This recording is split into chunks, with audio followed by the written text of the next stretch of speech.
Bem-vindos, amigos. No vídeo de hoje, eu quero tratar de mais um tema natalino com vocês, como eu disse, ainda que com um pouco de atraso, como eu mencionei no vídeo anterior, não é? Eu quero falar de uma leitura de um conto que eu descobri neste ano, na newsletter Gathering Light. Eu não lembro, acho que foi a partir de outra newsletter que eu cheguei a essa newsletter, ou de alguma referência à autora, que é a Dominica, não é?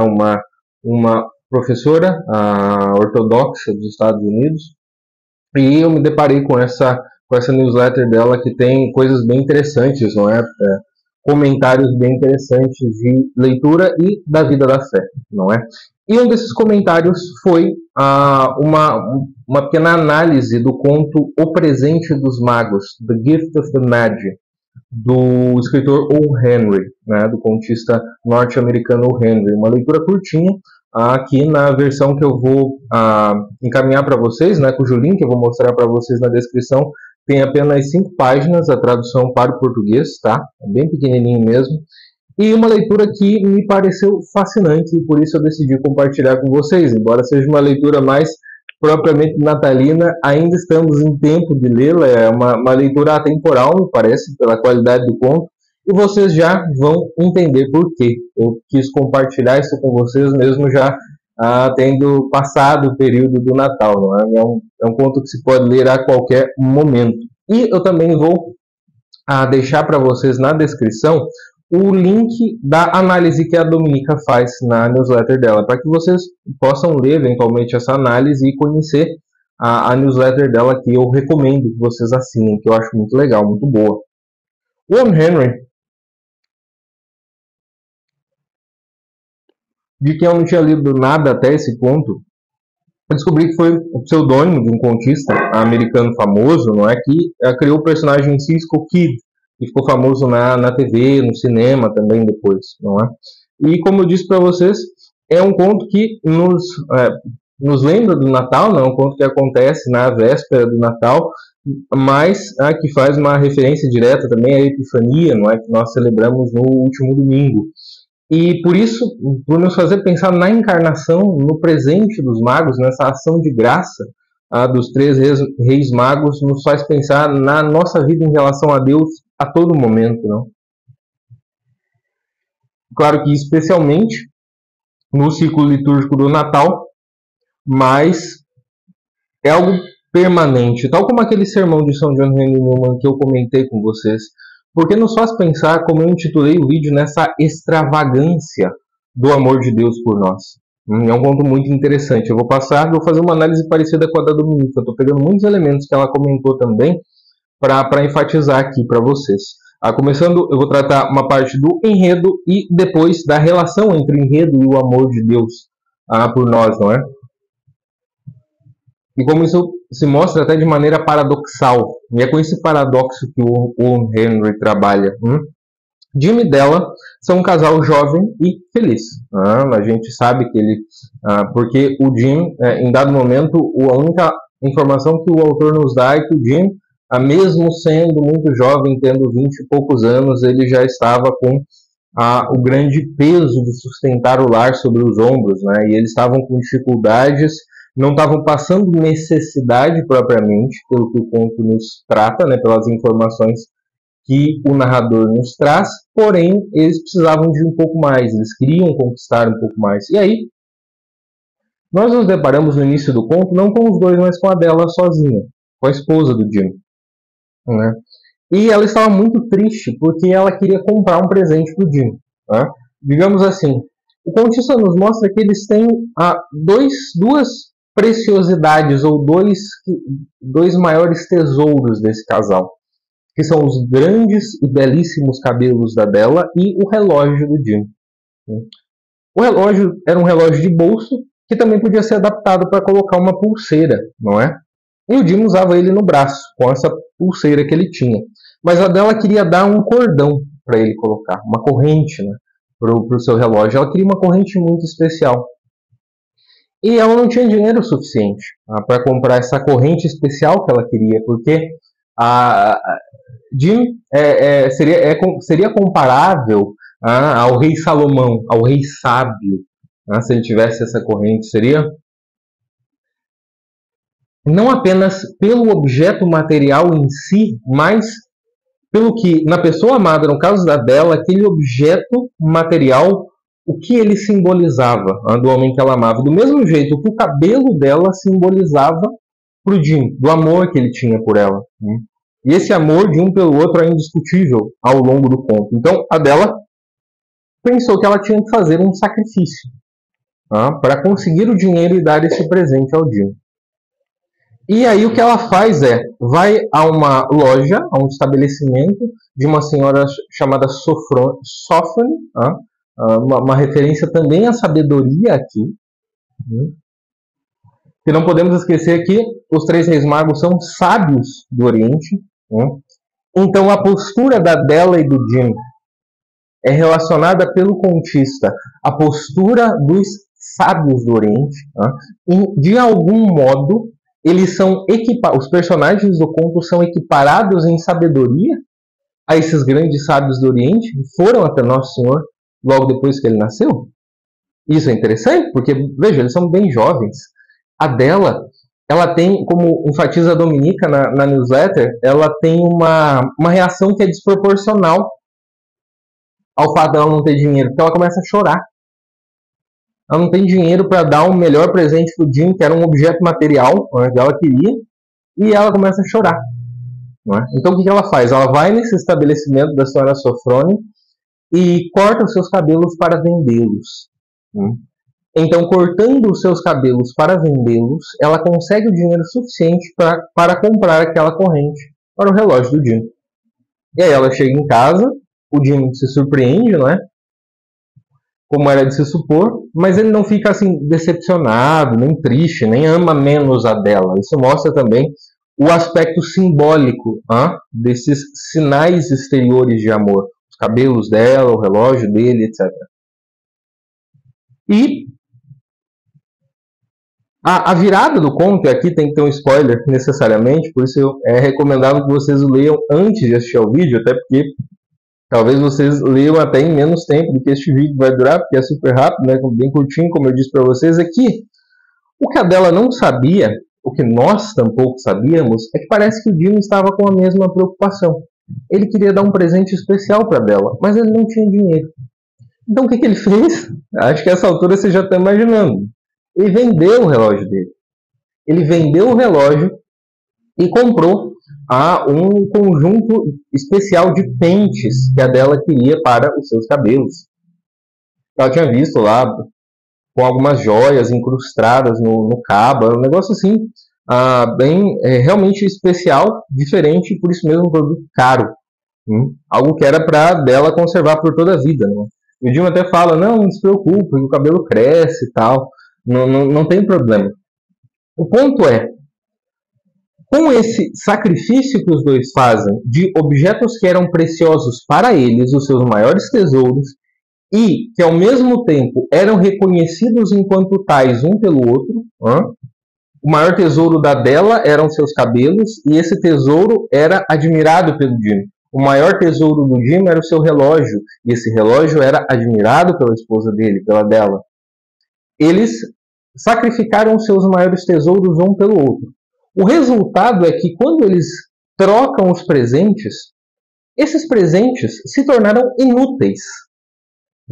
Na prática, eles se tornaram inúteis, porque naquele momento, a Bella estava uns bons anos sem cortar o cabelo, então o cabelo dela estava gigante. Ia demorar muito para crescer de novo, para ela usar do melhor modo possível o pente. O Jim, aquele relógio estava na família dele há muito tempo, ainda que ele comprasse outro, não seria a mesma coisa. E talvez ele precisasse reunir muito dinheiro para tentar correr atrás do mesmo relógio de novo, depois de alguns anos. O fato é esse, os presentes se tornaram inúteis. E aí fica a pergunta, será que o sacrifício desse casal, um pelo outro, foi inútil? E aí tem a reflexão que o Henry faz no último parágrafo do conto, está aqui na página 7 do arquivo que eu vou compartilhar com vocês, e que eu vou ler, tá bom? Eu vou ler integralmente. Os reis magos, como sabem, eram homens sábios. Ele enfatiza isso. Maravilhosamente sábios, que trouxeram presentes para o bebê que estava em uma manjedoura. eles inventaram a arte de dar presentes de Natal. Sendo sábios, seus presentes eram, sem dúvida, inteligentes, possivelmente tendo o privilégio de troca em caso de repetição. Aqui eu vou fazer uma pausa no meio do parágrafo, tá? Eu não sei aqui se o Henry ele estava sendo irônico, brincalhão ou qualquer coisa parecida. Porque, como a Dominica fala no comentário dela também, se você pensa o seguinte, os sábios deram ouro, incenso e mirra para Nosso Senhor. Deram ouro, incenso e mirra para um bebê de uma família pobre que estava num estábulo. Bom, esses presentes tampouco parecem muito práticos, não é? Muito práticos ali para a família, não é?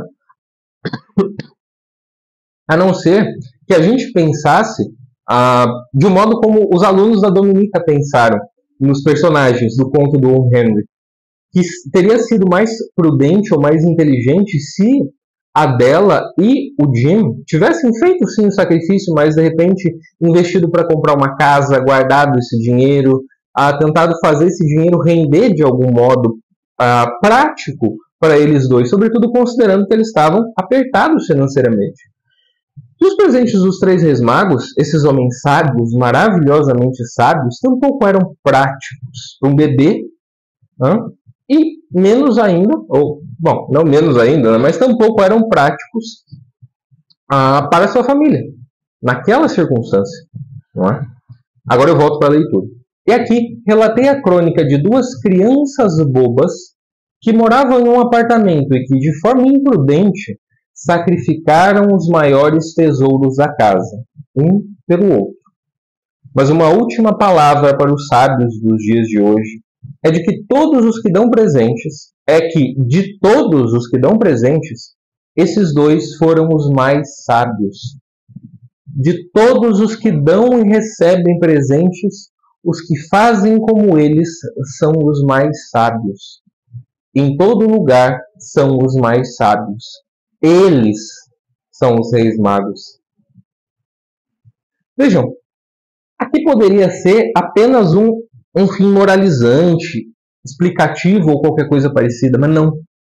Esse fim do Henry, ainda que seja um comentário do narrador, é um comentário que nos aprofunda ainda mais na leitura sem retirar a independência dos personagens e o mistério que a história nos evoca.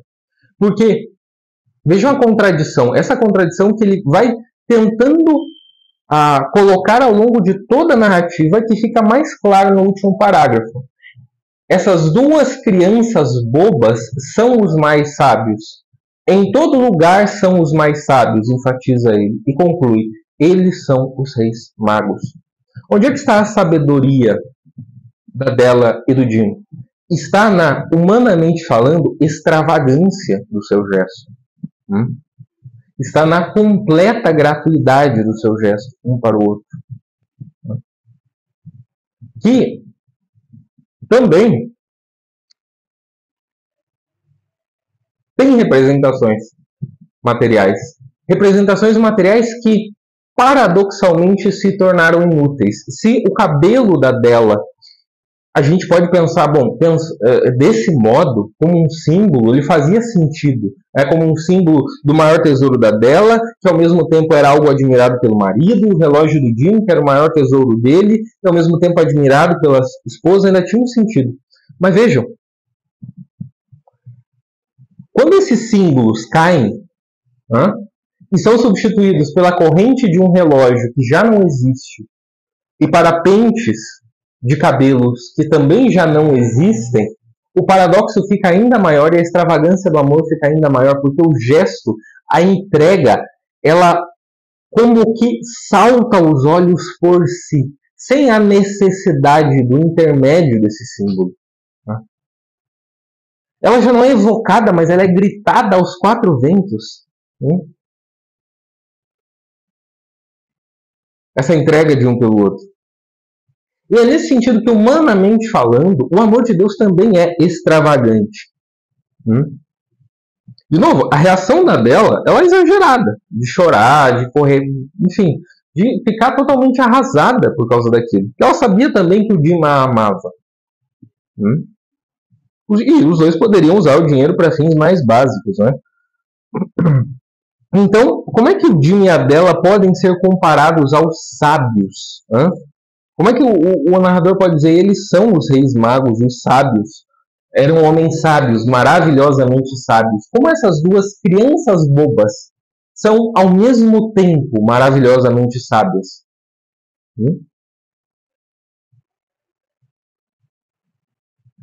Não é absurdo se nós paramos para pensar que um Deus tem escolhido nascer vindo à luz uma estrebaria, e tendo sido colocado por sua mãe uma manjedoura, depois de ter sido enrolado em faixas, ao nascer, manjedoura que na minha terra a gente chama de coxo, é o coxo onde o gado come.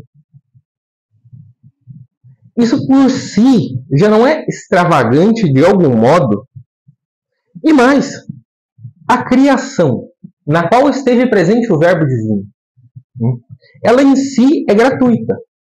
Deus não precisava criar nada, e Ele criou. E essa gratuidade também nos lembra de uma inutilidade, entre aspas. Humanamente falando, é muito fácil a gente perceber a inutilidade dos presentes do Jim e da Della. Quando a gente pensa na criação, a gente esquece desse sentido de inutilidade, mas é um sentido paradoxal também, que a gente pode atribuir um significado muito positivo. O que é inútil é algo que não serve para nada. Bom, mas o que não serve para nada deve ser jogado fora? Não. Por exemplo, esse isqueiro. Quando esse isqueiro já não me servir, já não tiver o fluido aqui dentro, eu vou poder jogá-lo fora. Ele já não servirá para acender, que é o seu propósito. Mas existem aspectos da realidade, dentre os quais estão o ser humano e o amor de uma pessoa por outra, que são inúteis no sentido de bons em si mesmos. Não servem a utilidades para além de sua própria existência. Se houver algumas utilidades ou propósitos práticos, eles são ali inferiores em relação a essa inutilidade do bom em si mesmo, certo? E é nesse sentido que a criação é inútil. E é nesse sentido que os presentes inúteis da Della e do Jim remetem a um amor completamente gratuito um pelo outro. Um amor extravagante, que é análogo ao amor de Deus por nós, que nos faz pensar no amor de Deus por nós. Nesse amor extravagante da Della e do Jim, o que eles entregaram na verdade? Eles entregaram a si mesmos um ao outro. Esse é o propósito do matrimônio. Esse é o propósito do amor, a entrega total de si.